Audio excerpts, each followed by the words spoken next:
Welcome to our channel. Today we are going to show you how to give the Realtor.com app access to your location on an Android phone. If you want to use the app to find nearby properties or get accurate search results, enabling location access is essential. First, locate the Realtor.com app on your Android phone. Press and hold the app icon until a menu appears.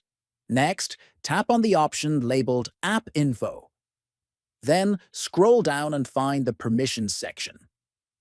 Tap on it to see all the permissions that the app can use. After that, look for Location in the list and tap on it.